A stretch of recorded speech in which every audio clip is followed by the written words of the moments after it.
Welcome to day 67 of our 260-day Bible reading plan. We are continuing on the 14th book of the Bible, the book of 2nd Chronicles. Chapter 22. And the inhabitants of Jerusalem made Ahaziah, his youngest son, king in his place, for the band of men that came with the Arabians to the camp had killed all the older sons. So Ahaziah, the son of Jehoram, king of Judah, reigned. Ahaziah was 22 years old when he began to reign, and he reigned 1 year in Jerusalem. His mother's name was Athaliah, the granddaughter of Omri. He also walked in the ways of the house of Ahab, for his mother was his counselor in doing wickedly. He did what was evil in the sight of the Lord, as the house of Ahab had done. For after the death of his father, they were his counselors, to his undoing. He even followed their counsel and went with Jehoram, the son of Ahab, king of Israel, to make war against Hazael, king of Syria, at Ramoth Gilead. And the Syrians wounded Joram, and he returned to be healed in Jezreel at the wounds that he had received at Ramah, when he fought against Hazael, king of Syria. And Ahaziah, the son of Jehoram, king of Judah, went down to see Joram, the son of Ahab, in Jezreel, because he was wounded. But it was ordained by God that the downfall of Ahaziah should come about through his going to visit Joram. For when he came there, he went out with Jehoram to meet Jehu, the son of Nimshi, whom the Lord had anointed to destroy the house of Ahab. And when Jehu was executing judgment on the house of Ahab, he met the princes of Judah and the sons of Ahaziah's brothers, who attended Ahaziah, and he killed them. He searched for Ahaziah, and he was captured while hiding in Samaria, and he was brought to Jehu and put to death. They buried him, for they said, "He is the grandson of Jehoshaphat, who sought the Lord with all his heart."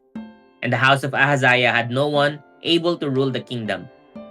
Now when Athaliah, the mother of Ahaziah, saw that her son was dead, she arose and destroyed all the royal family of the house of Judah. But Jehoshabeath, the daughter of the king, took Joash, the son of Ahaziah, and stole him away from among the king's sons, who were about to be put to death. And she put him and his nurse in a bedroom. Thus Jehoshabeath, the daughter of King Jehoram, and wife of Jehoiada the priest, because she was a sister of Ahaziah, hid him from Athaliah, so that she did not put him to death. And he remained with them 6 years, hidden in the house of God, while Athaliah reigned over the land. Chapter 23. But in the 7th year, Jehoiada took courage and entered into a covenant with the commanders of hundreds, Azariah the son of Jehoram, Ishmael the son of Jehohanan, Azariah the son of Obed, Maaseiah the son of Adaiah, and Elishaphat the son of Zichri. And they went about through Judah and gathered the Levites from all the cities of Judah, and the heads of fathers' houses of Israel, and they came to Jerusalem. And all the assembly made a covenant with the king in the house of God. And Jehoiada said to them, "Behold the king's son, let him reign, as the Lord spoke concerning the sons of David. This is the thing that you shall do. A few priests and Levites who come off duty on the Sabbath, 1/3 shall be gatekeepers, and 1/3 shall be at the king's house, and 1/3 at the gate of the foundation. And all the people shall be in the courts of the house of the Lord. Let no one enter the house of the Lord except the priests and ministering Levites. They may enter, for they are holy, but all the people shall keep the charge of the Lord. The Levites shall surround the king, each with his weapons in his hand, and whoever enters the house shall be put to death. Be with the king when he comes in and when he goes out." The Levites and all Judah did according to all that Jehoiada the priest commanded, and they each brought his men, who were to go off duty on the Sabbath, with those who were to come on duty on the Sabbath. For Jehoiada the priest did not dismiss the divisions.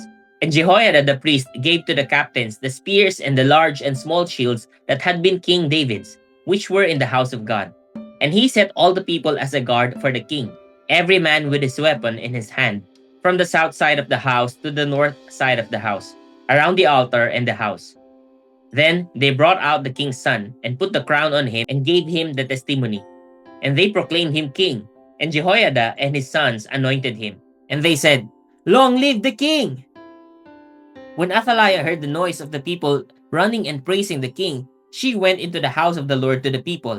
And when she looked, there was the king standing by his pillar at the entrance, and the captains and the trumpeters beside the king, and all the people of the land rejoicing and blowing trumpets, and the singers with their musical instruments leading in the celebration. And Athaliah tore her clothes and cried, "Treason! Treason!" Then Jehoiada the priest brought out the captains who were set over the army, saying to them, "Bring her out between the ranks, and anyone who follows her is to be put to death with the sword." For the priest said, "Do not put her to death in the house of the Lord." So they laid hands on her, and she went into the entrance of the horse gate of the king's house, and they put her to death there. And Jehoiada made a covenant between himself and all the people and the king that they should be the Lord's people. Then all the people went to the house of Baal and tore it down. His altars and his images they broke in pieces. And they killed Matan, the priest of Baal, before the altars. And Jehoiada posted watchmen for the house of the Lord under the direction of the Levitical priests and the Levites whom David had organized to be in charge of the house of the Lord, to offer burnt offerings to the Lord, as it is written in the law of Moses, with rejoicing and with singing, according to the order of David. He stationed the gatekeepers at the gates of the house of the Lord, so that no one should enter who was in any way unclean. And he took the captains, the nobles, the governors of the people, and all the people of the land, and they brought the king down from the house of the Lord, marching through the upper gate to the king's house, and they set the king on the royal throne. So all the people of the land rejoiced, and the city was quiet after Athaliah had been put to death with the sword. Chapter 24. Joash was 7 years old when he began to reign, and he reigned 40 years in Jerusalem. His mother's name was Zibiah of Beersheba, and Joash did what was right in the eyes of the Lord all the days of Jehoiada the priest. Jehoiada got for him 2 wives, and he had sons and daughters. After this, Joash decided to restore the house of the Lord, and he gathered the priests and the Levites and said to them, "Go out to the cities of Judah and gather from all Israel money to repair the house of your God from year to year, and see that you act quickly." But the Levites did not act quickly. So the king summoned Jehoiada the chief and said to him, "Why have you not required the Levites to bring in from Judah and Jerusalem the tax levied by Moses, the servant of the Lord, and the congregation of Israel for the tent of testimony?" For the sons of Athaliah, that wicked woman, had broken into the house of God and had also used all the dedicated things of the house of the Lord for the Baals. So the king commanded, and they made a chest and set it outside the gate of the house of the Lord. And proclamation was made throughout Judah and Jerusalem to bring in for the Lord the tax that Moses the servant of God laid on Israel in the wilderness. And all the princes and all the people rejoiced and brought their tax and dropped it into the chest until they had finished. And whenever the chest was brought to the king's offices by the Levites, when they saw that there was much money in it, the king's secretary and the officer of the chief priest would come and empty the chest and take it and return it to its place. Thus they did day after day and collected money in abundance. And the king and Jehoiada gave it to those who had charge of the work of the house of the Lord. And they hired masons and carpenters to restore the house of the Lord, and also workers in iron and bronze to repair the house of the Lord. So those who were engaged in the work labored, and the repairing went forward in their hands. And they restored the house of God to its proper condition and strengthened it. And when they had finished, they brought the rest of the money before the king and Jehoiada, and with it were made utensils for the house of the Lord, both for the service and for the burnt offerings, and dishes for incense, and vessels of gold and silver. And they offered burnt offerings in the house of the Lord regularly all the days of Jehoiada. But Jehoiada grew old and full of days and died. He was 130 years old at his death, and they buried him in the city of David among the kings, because he had done good in Israel and toward God and his house. Now after the death of Jehoiada, the princes of Judah came and paid homage to the king. Then the king listened to them, and they abandoned the house of the Lord, the God of their fathers, and served the Asherim and the idols. And wrath came upon Judah and Jerusalem for this guilt of theirs. Yet he sent prophets among them to bring them back to the Lord. These testified against them, but they would not pay attention. Then the Spirit of God clothed Zechariah, the son of Jehoiada, the priest, and he stood above the people and said to them, "Thus says God, why do you break the commandments of the Lord so that you cannot prosper? Because you have forsaken the Lord, he has forsaken you."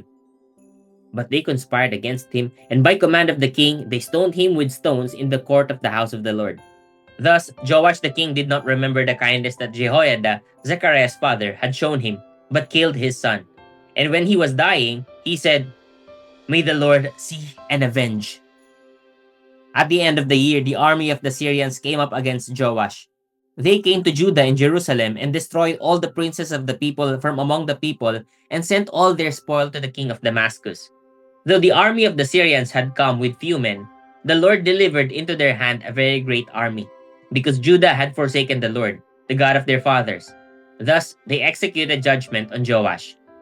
When they had departed from him, leaving him severely wounded, his servants conspired against him because of the blood of the son of Jehoiada the priest, and killed him on his bed. So he died, and they buried him in the city of David. But they did not bury him in the tombs of the kings. Those who conspired against him were Zabad, the son of Shimeath the Ammonite, and Jehozabad, the son of Shimrith the Moabite. Accounts of his sons and of the many oracles against him, and of the rebuilding of the house of God are written in the story of the book of the kings. And Amaziah his son reigned in his place. Chapter 25. Amaziah was 25 years old when he began to reign, and he reigned 29 years in Jerusalem. His mother's name was Jehoadan of Jerusalem, and he did what was right in the eyes of the Lord, yet not with the whole heart. And as soon as the royal power was firmly his, he killed his servants who had struck down the king his father. But he did not put their children to death, according to what is written in the law in the book of Moses, where the Lord commanded, "Fathers shall not die because of their children, nor children die because of their fathers, but each one shall die for his own sin." Then Amaziah assembled the men of Judah and set them by fathers' houses under commanders of thousands and of hundreds for all Judah and Benjamin. He mustered those 20 years old and upward and found that they were 300,000 choice men, fit for war, able to handle spear and shield. He hired also 100,000 mighty men of valor from Israel for 100 talents of silver. But the man of God came to him and said, "O king, do not let the army of Israel go with you, for the Lord is not with Israel, with all these Ephraimites. But go, act, be strong for the battle. Why should you suppose that God will cast you down before the enemy? For God has power to help or to cast down." And Amaziah said to the man of God, "But what shall we do about the 100 talents that I have given to the army of Israel?" The man of God answered, "The Lord is able to give you much more than this." Then Amaziah discharged the army that had come to him from Ephraim to go home again. And they became angry with Judah and returned home in fierce anger. But Amaziah took courage and led out his people and went to the valley of Salt and struck down 10,000 men of Seir. The men of Judah captured another 10,000 alive and took them to the top of a rock and threw them down from the top of the rock. And they were all dashed to pieces. But the men of the army whom Amaziah sent back, not letting them go with him to battle, raided the cities of Judah from Samaria to Beth Horon and struck down 3,000 people in them and took much spoil. After Amaziah came from striking down the Edomites, he brought the gods of the men of Seir and set them up as his gods and worshipped them, making offerings to them. Therefore the Lord was angry with Amaziah and sent to him a prophet who said to him, "Why have you sought the gods of a people who did not deliver their own people from your hand?" But as he was speaking, the king said to him, "Have we made you a royal counselor? Stop! Why would you be struck down?"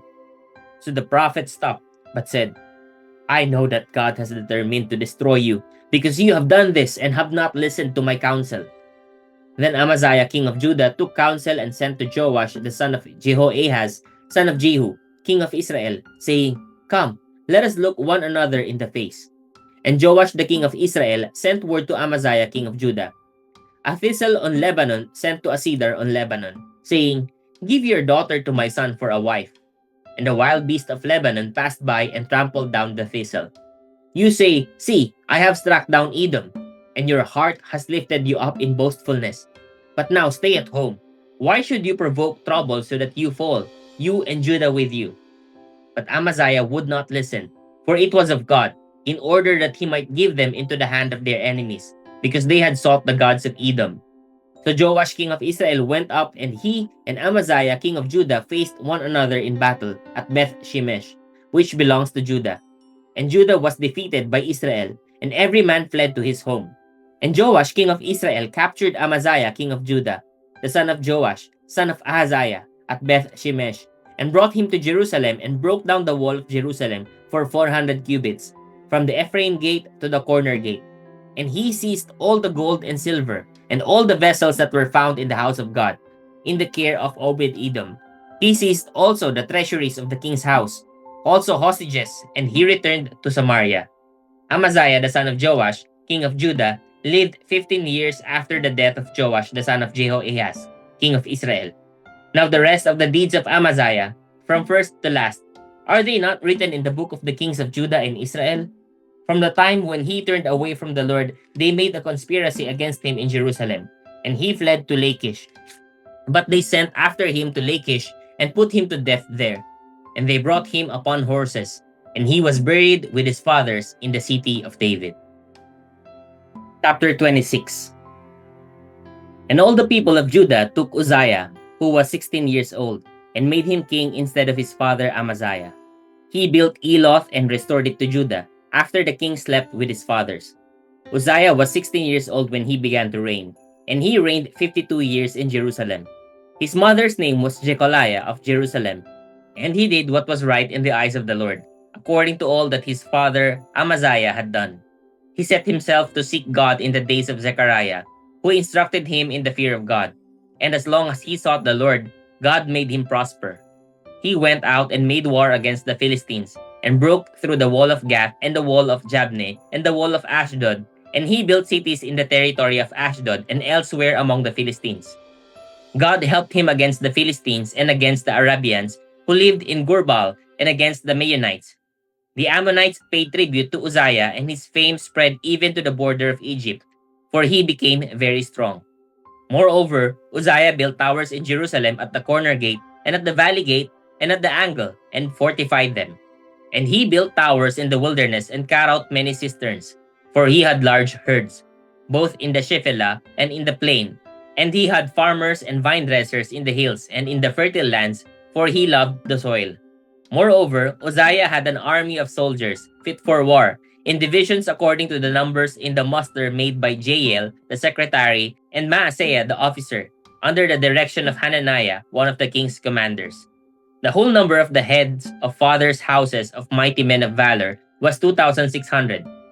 Under their command was an army of 307,500, who could make war with mighty power to help the king against the enemy. And Uzziah prepared for all the army shields, spears, helmets, coats of mails, bows, and stones for slinging. In Jerusalem, he made machines, invented by skillful men, to be on the towers and the corners, to shoot arrows and great stones. And his fame spread far, for he was marvelously helped, till he was strong. But when he was strong, he grew proud, to his destruction. For he was unfaithful to the Lord his God, and entered the temple of the Lord, to burn incense on the altar of incense. But Azariah the priest went in after him, with 80 priests of the Lord, who were men of valor. And they withstood King Uzziah, and said to him, Is it not for you, Uzziah, to burn incense to the Lord, but for the priests, the sons of Aaron, who were consecrated to burn incense? Go out of the sanctuary, for you have done wrong, and it will bring you no honor from the Lord God. Then Uzziah was angry. Now he had a censer in his hand to burn incense. And when he became angry with the priests, leprosy broke out on his forehead in the presence of the priests in the house of the Lord, by the altar of incense. And Azariah the chief priest and all the priests looked at him, and behold, he was leprous in his forehead. And they rushed him out quickly, and he himself hurried to go out, because the Lord had struck him. And King Uzziah was a leper to the day of his death, and being a leper lived in a separate house, for he was excluded from the house of the Lord. And Jotham his son was over the king's household, governing the people of the land. Now the rest of the acts of Uzziah, from first to last, Isaiah the prophet the son of Amos wrote. And Uzziah slept with his fathers, and they buried him with his fathers in the burial field that belonged to the kings. For they said, He is a leper. And Jotham his son reigned in his place. Praise God for the reading of his word.